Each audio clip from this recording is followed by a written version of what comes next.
Bonjour à tous, très heureuse de vous retrouver pour cette édition matinale. Vous l'avez sûrement appris il y a quelques jours, le rappel à Dieu du président du Conseil supérieur de la magistrature, Koné Mamadou. Hier, la nation lui a rendu un hommage. C'était en présence du président de la République, Alassane Ouattara. Parmi les personnalités présentes, des présidents d'institutions, des membres du gouvernement, des représentants du corps diplomatique et aussi des chefs coutumiers et religieux. Les intervenants ont salué les qualités de ce grand magistrat que la Côte d'Ivoire pleure depuis le 8 avril dernier. Après cette note de tristesse, on va s'intéresser au Massa.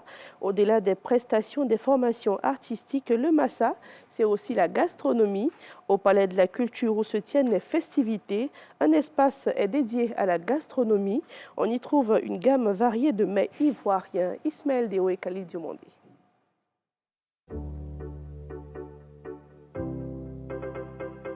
Il y a surtout de l'art culinaire au Massa, le marché des arts du spectacle africain d'Abidjan.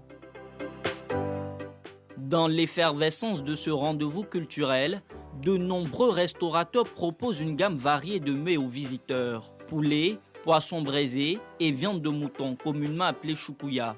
Choukouya, c'est des moutons qu'on fait revenir sur de la braise. Les clients, même, ils sont tous européens. La majorité et puis des Ivoiriens aussi, et beaucoup d'étrangers. Une variété de mets qui ravit les papilles des festivaliers.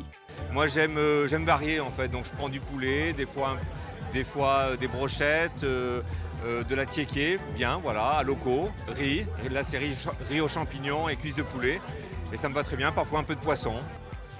Basiquement,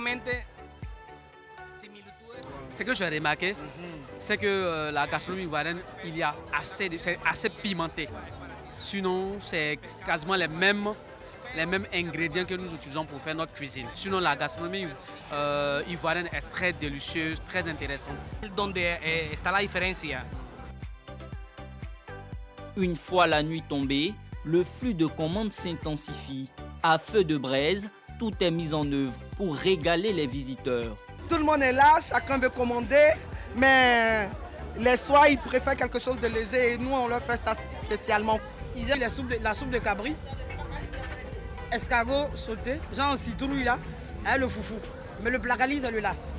Les spécialités culinaires proposées au Massa inspirent les amoureux de la gastronomie venus de divers horizons. J'ai trouvé ma nouvelle maman là ici qui s'occupe de moi depuis que je suis là. Elle me fait alors à locaux, les salades, le poisson, le poulet grillé. C'est des recettes qu'on prendra parce qu'il y a une saveur qu'on retrouve seulement à Abidjan. C'est pas pour rien qu'on dit qu'Abidjan est doux.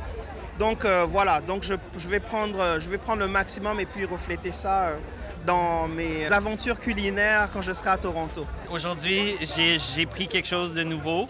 C'est des frites, mais des frites à la plantaine, je pense. Je ne suis pas trop certain. Et je pense que c'est du poulet, mais ça aussi, je ne suis pas trop certain. J'ai essayé le poisson avec la tiéké et la loco, c'est très bon. Et le poulet aussi, c'est très bon. Et le dindon. Et oui, c'est très bon. Babassou, c'est sauce babassou là, on dit non? Avec foutou. Oui, c'est ça. Oui, c'était bon, ouais. C'était bon. Au début, j'hésitais, mais après, j'ai goûté et puis j'ai demandé, on m'a servi. C'est vraiment bien, ouais. Les mets ivoiriens sont beaucoup plus valorisés, donc c'est ce qui est beaucoup intéressant. Donc ça permet aux autres cultures de pouvoir voir un peu qu'est-ce que la Côte d'Ivoire a, qu'est-ce que la Côte d'Ivoire propose. Et puis voilà, tout le monde se retrouve quoi. Entre découverte et partage de culture, le Massa se positionne comme une véritable plateforme de valorisation de l'art gastronomique africain. Encore quelques jours pour découvrir les talents culinaires des restaurateurs présents. À l'international, au Kenya, le chef des armées et 9 responsables militaires ont perdu la vie hier dans un crash d'hélicoptère. Selon le président William Ruto, le drame s'est produit dans la région de Sindar.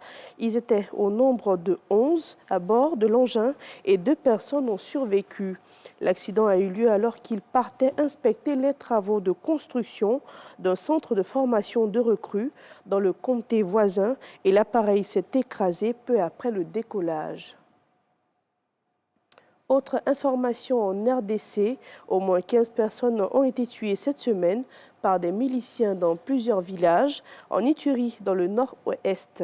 Des attaques qui seraient attribuées au groupe armé Codeco, coopérative pour le développement du Congo, selon l'entité administrative de Banyali-Kilo, dans lequel se trouvent les villages attaqués. La majorité des victimes étaient des orpailleurs.